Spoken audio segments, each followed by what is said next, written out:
Namaskar. Welcome to this session. We were considering the third Sutra of the Kaivalya Pada. We saw in the previous Sutra that Prakriti is omnipotent. All the universal phenomenon is out of Prakriti. Prakriti has nothing impossible. It has enormous potentials, and therefore we are used to say that the God is omnipotent. The Prakriti is the reason why the God is omnipotent. Prakriti too is omnipotent. It's a creative cause of the nature, of the universe.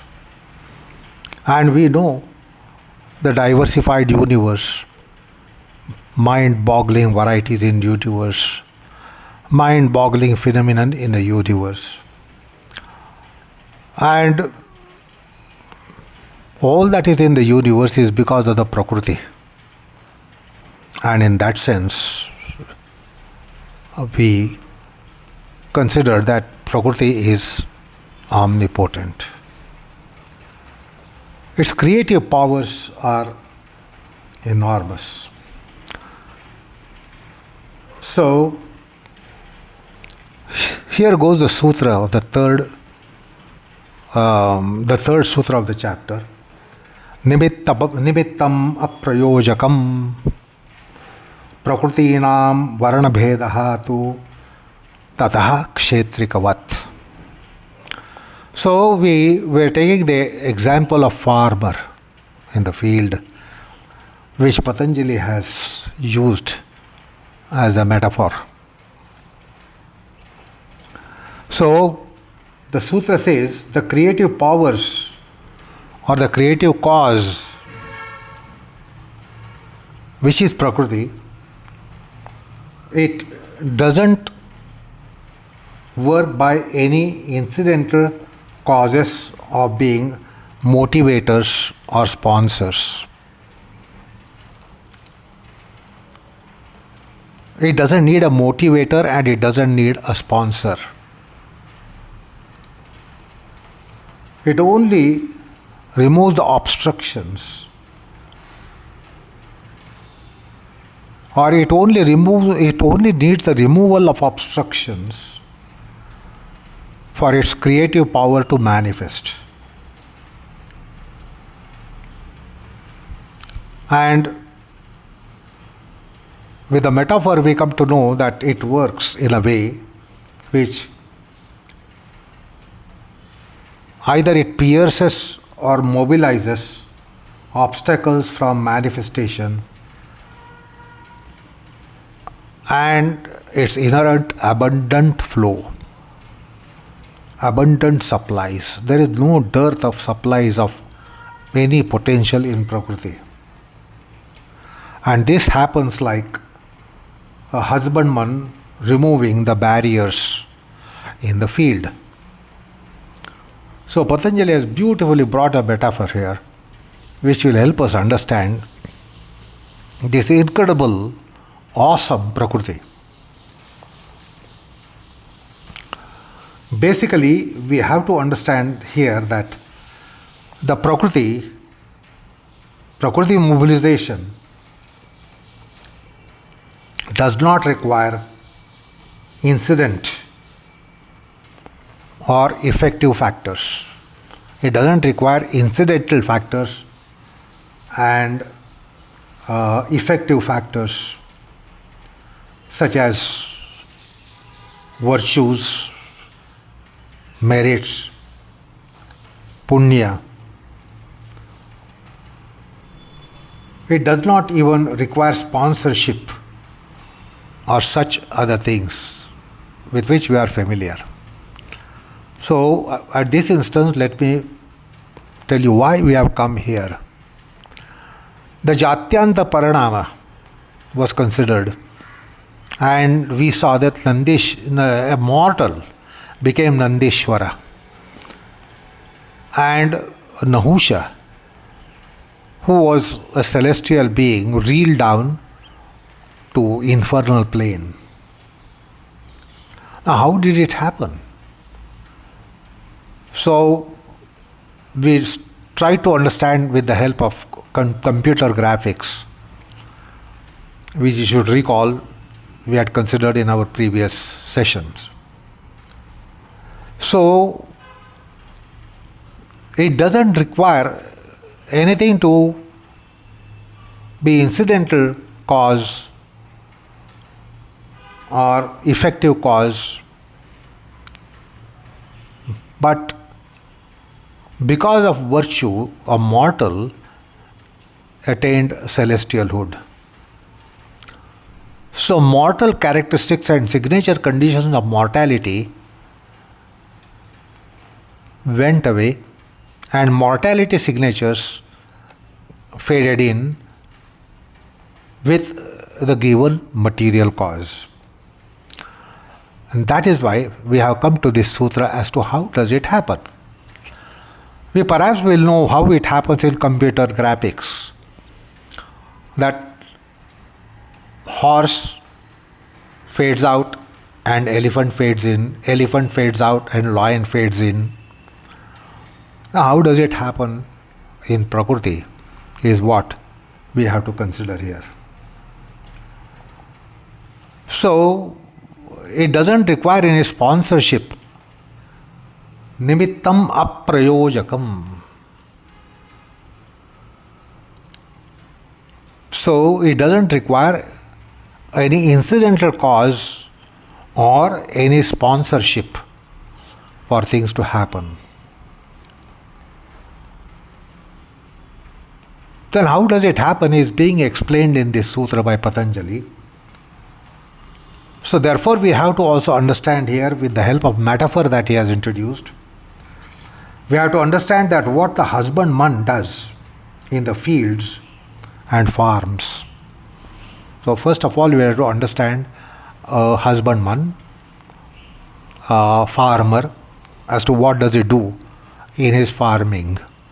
Now if we do not know that, we will not be able to understand the metaphor here. So what does he do? In the field, he creates levels in the fields.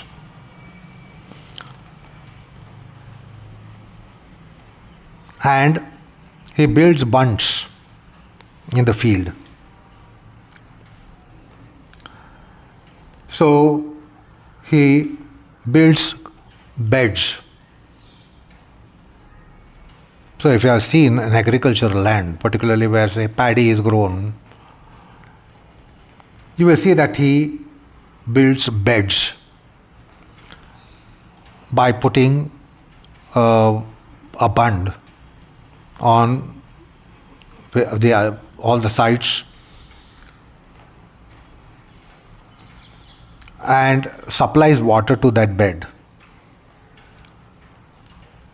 So he builds bunds and prevents water from flowing to another bed. Prevents the water from flowing to the next bed. And when he wants the water to flow to adjacent bed, he merely pierces or breaks or removes the bund and the water flows on its own. He doesn't have to push the water. The water flows on its own. So this is to be understood here for us to understand what we are trying to understand here about Jatyantar Parinama. It is similar here. The creative power need not be driven or impelled or propelled. The merit or virtue or punyam, it doesn't drive. It only removes the obstacles. So the meritorious deeds only removes the bunds and obstructions, and that's how the creative power, Prakriti, flows into higher manifestation or expected manifestation. In case of Nahusha, it is lower. In case of Nandishwara, it is higher.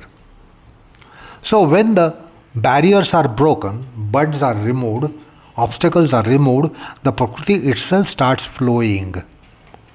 Like water flows in the field without it being pushed. It flows on its own potencies. And that's how the Jatyantar Paranama takes place. So let's look into Vyasa, who is going to elucidate on this aspect. Vyasa says that the incidental or instrumental causes in the form of virtue, etc., do not move the creative cause in action, because these creative causes are not moved, motivated, propelled, or impelled by effects. But then, how does it happen? It is similar to the husbandman piercing the obstacles in this field and allow the water to flow to next bed.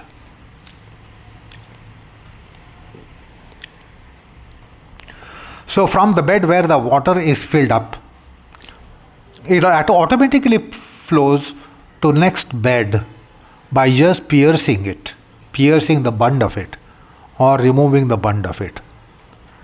So water flows itself to lower levels. So when there is a slope, water need not be pushed. That's the characteristic of the water. If there is a slope, the water will flow on the slope. So that's what farmer does in the field, that he creates beds at different levels, so that when he pierces the bud or removes the bud, the water flows on its own.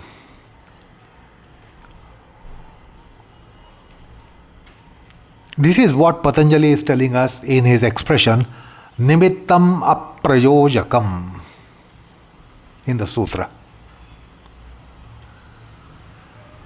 Vyasa further says that the husbandman is also incapable of transferring the earthy and watery juices to the roots of the paddy in the same bed.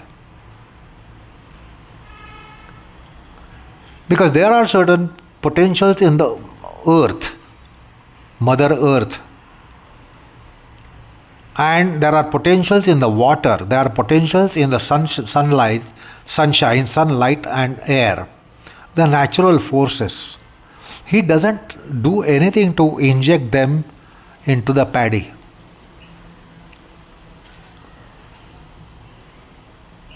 So, by very natural process, the earth will transfer and the water will transfer the juices to the roots of the paddy in the same bed.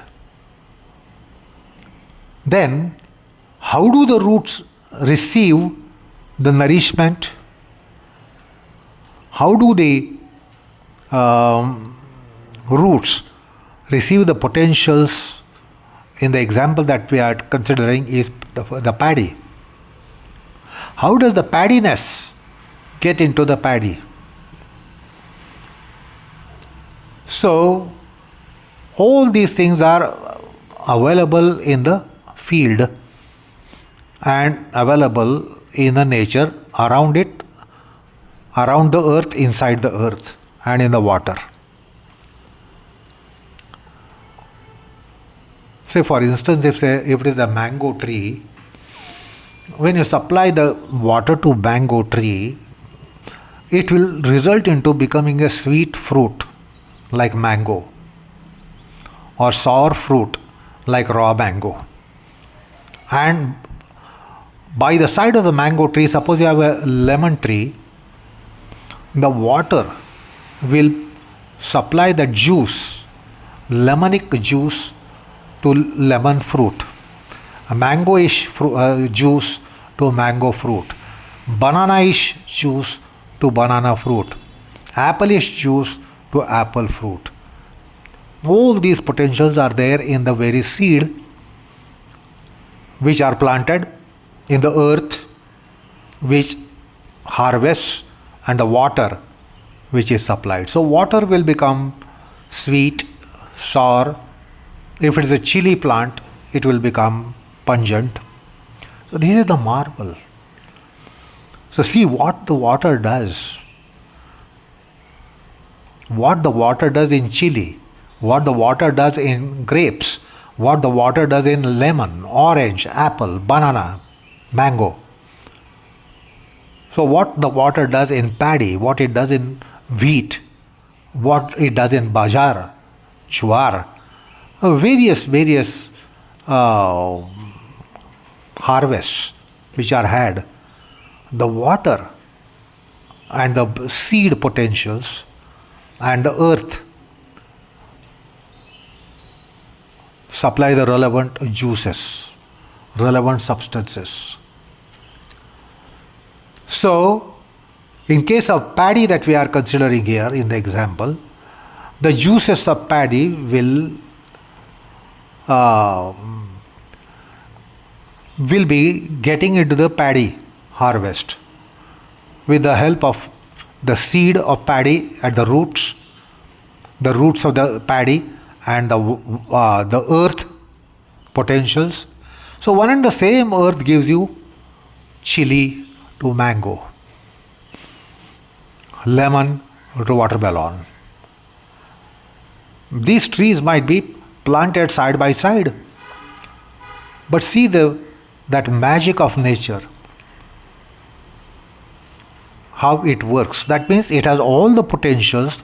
Earth has all the juices in it, and with the help of seed that is planted, the earth will supply corresponding juices, corresponding substances. This is the beauty of the nature, which must be appreciated first. So the farmer removes the weeds from the field. Another thing that he does, it is not that he only supplies water, it's not that he does the plantation and supplies water. What does he do? He weeds from the field, which in Vyasa's language, Kavenduka, Shyamaka. When they are removed, the field is clear of all foul matter, irrelevant matter, and relevant juices get into the harvest. Very automatically it comes from the ground. Very automatically the combination of water, earth will mobilize that substance from the seed or the plant or the harvest. So something is removed, and then which Vyasa describes as Gavendu and Shyamaka. So the farmer has to do some conservation in the field. He just can't supply water like you might be doing in your kitchen garden, backyard garden, that you only supply water. But if it's a professional person, a person who is farming, he does remove all those things which will not facilitate breaking the obstacles for having a good harvest. So they are removed from the field. So he does the act of weeding. And then the relevant juices automatically enter the roots of the paddy. Similarly here, virtue dispels the vice. Virtue, punyam, will be dispelling the vice. Thus, the virtue is not the direct cause for change in the class of life or bring up in the creative cause in a new outcome. So that's why we are supposed to commit punya. We are supposed to commit meritorious deeds. So they will dispel, like the husbandman removes or pierces the bunds. They will do that. It's not that only virtue will result into the fruit of it. It will pierce it will weed out, it will pierce the bund built by the vice in us, the papam, the papa karma. And then you will get the outcome. Like now the child, the tiny trot, who was doing Shivopasana, his Shivopasana pierced all the obstacles which gave him mortality, like we all having mortality. So the Upasana, Shivopasana removed, weeded out and pierced the obstacles, and that's how he could transform into a celestial being without going for yonyantar or janmantar. What happened was jatyantara, and we have discussed these aspects in our earlier sessions. To explain this phenomenon of change in the nature of jatyantara paradama, Vyasa brings the example of Kumara Nandishwara, and that is why it has come in the text of Yoga Bhashya, Kumara Nandishwara, for explaining the evolvement, and the example of even Nahusha for explaining the development for celestialhood to go into infernalhood. In our Puranas, we have the story of Nandishwara as Jatyanta Paranama, and that happened in the way that we will be now describing. Nandishwara was a mortal human being, but he was a devout devotee of Lord Shiva. His devotion and worship was extraordinary. The devotion and worship raised up a mountain of exalted virtues. Prakarshita punyam. This resulted into change of life state. A life state of a mortal human being into celestial deityship.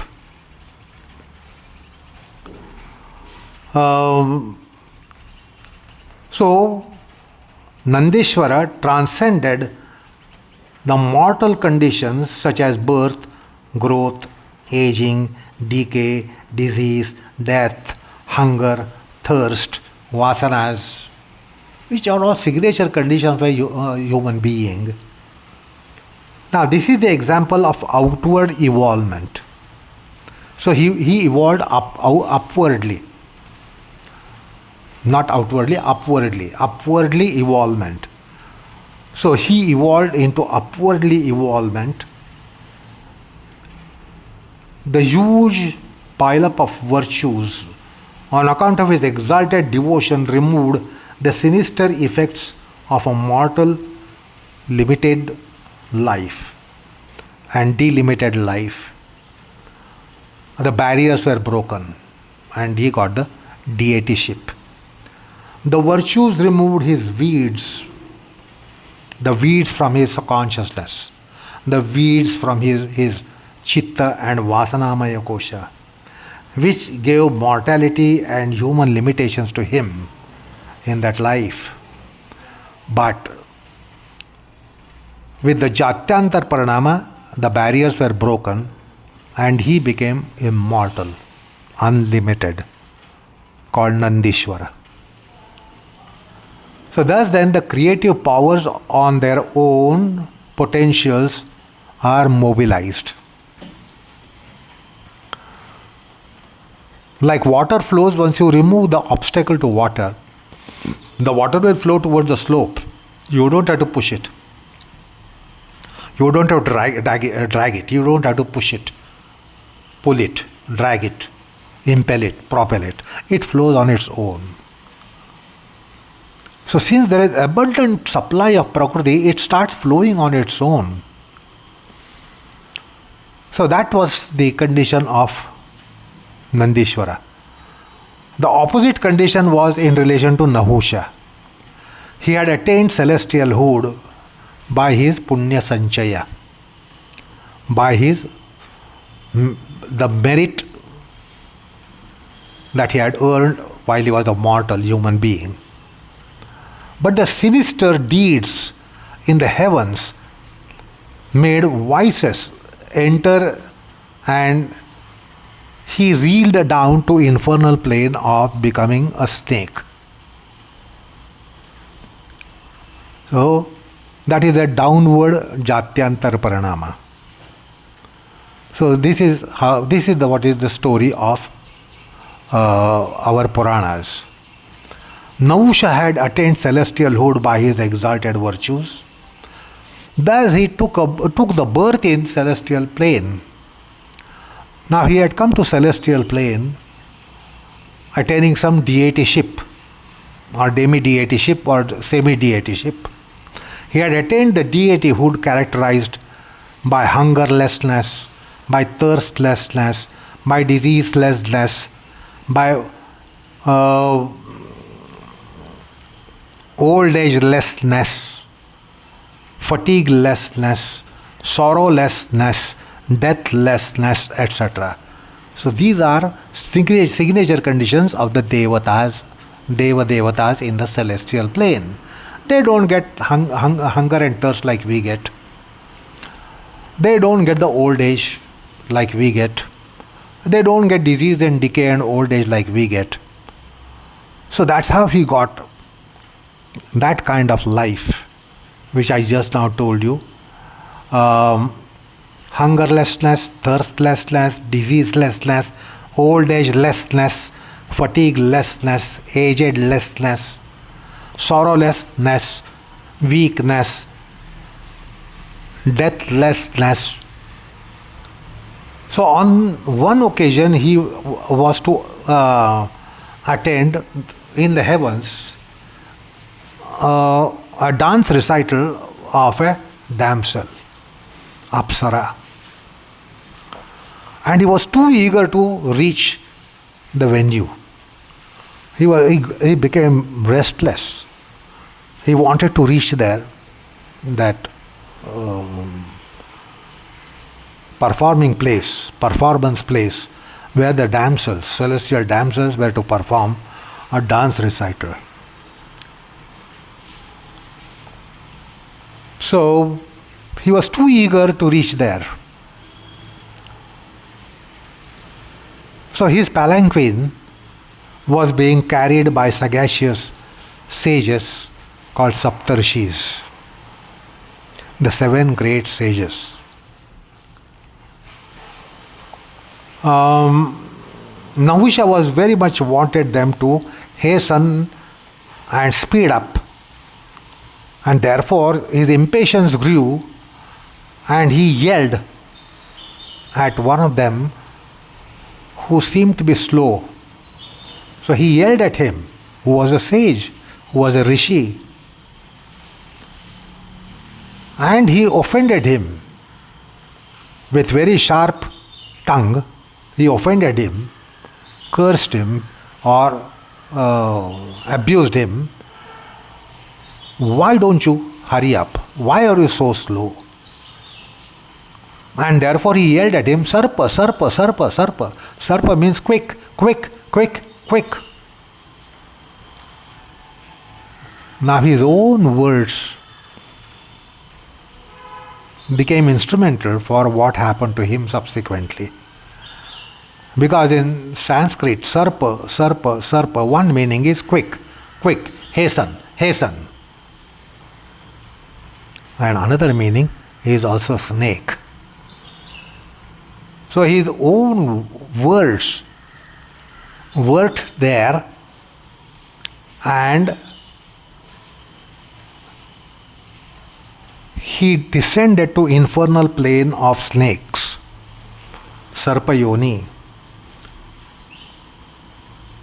and he became an infernal reptile. Thus he became a ferocious python. The intense voice of Nahusha to yell at a very noble sage transformed him into python. The intense voice of Nahusha did that. And that's how the Jatyanta Paranama of Nahusha took place, devolving him to a transformation into a reptile class from celestial class of being. Thus, in this context, the likes of Kumara Nandishwara and such others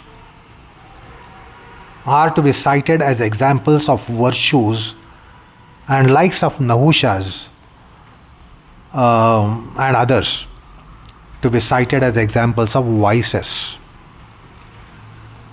Thus, there are cases of Jatyantara Paranama by transmutation, as in the case of Nandishwara, and the mutation as in the case of Nahusha.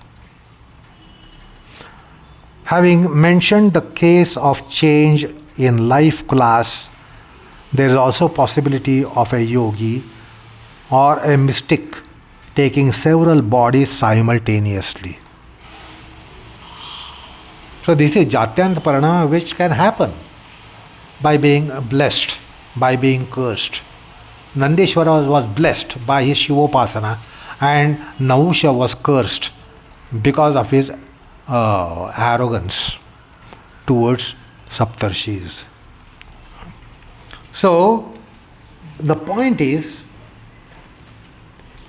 the example, the metaphor which Patanjali has introduced and Vyasa has enunciated, described, is very apt.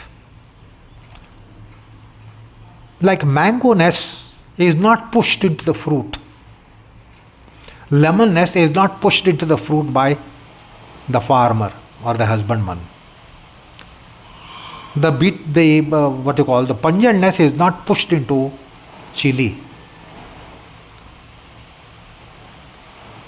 It is the seed, potentials of seed and potentials of earth, potentials of water and supply of air, sunlight, etc. The things are naturally mobilized. So the rice nest will get into paddy, wheat nest will get into harvesting of wheat, the mango nest will get into mango, banana nest will get into banana, apple nest will get into apple. Farmer doesn't do anything. He is not a chemical processor. He only removes the obstacles. He keeps the field clean. Water has to be weeded out, he weeds out. And the things start happening. Unwanted waste which has got into the field is to be removed so that the flow will be facilitated. And that's why you get good harvest. So all those things very naturally work. So see the potentials of the earth. The Mother Earth is really glorious, that it has potentials to create every kind of vegetation of all kinds of taste, all kinds of forms. Because in your perhaps backyard garden you might have a rose plant side by side hibiscus. Side by side, you can have champaka. So it is the same field. It is this combination of seed and earth. And the common factor is sunlight, water, air. The Panchamahabhutas, the nature around, will do all marvels.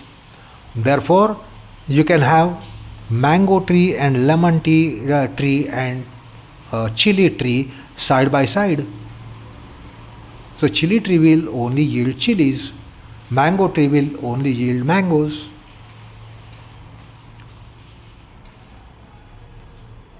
So enormous potentials in the earth and even water.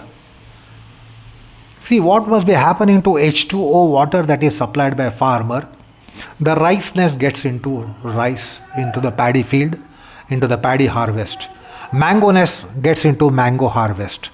Banananess gets into banana harvest. Not that different waters are supplied. Water is the same. So various manures, fertilizers, the earth.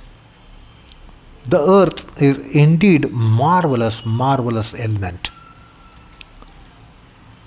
So all potentials are there in the earth for all vegetable life to come forth. To have Aushadhi Vanaspati coming out of the field. The potentials are there in the very earth.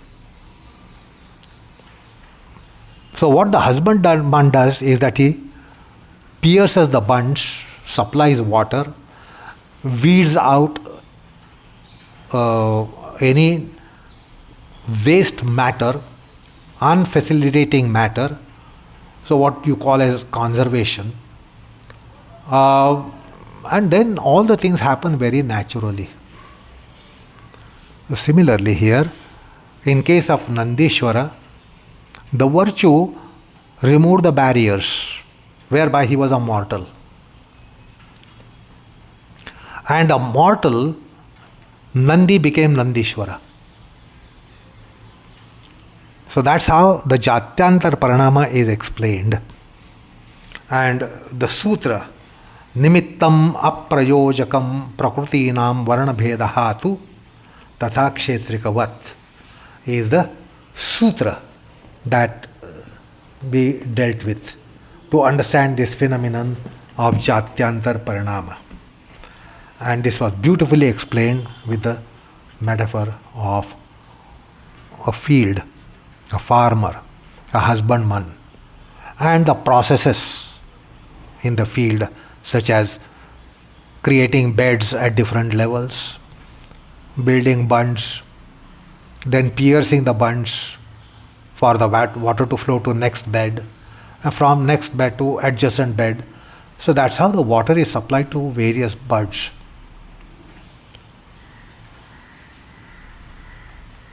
So the Prakriti doesn't require a sponsorship, doesn't require incidental factors or effective factors. So that is what the Sutra is explaining, the phenomenon of Jatyantar Paranama. So I think that is enough of explanation on this Sutra. So let us conclude the session today. Namaskar all of you.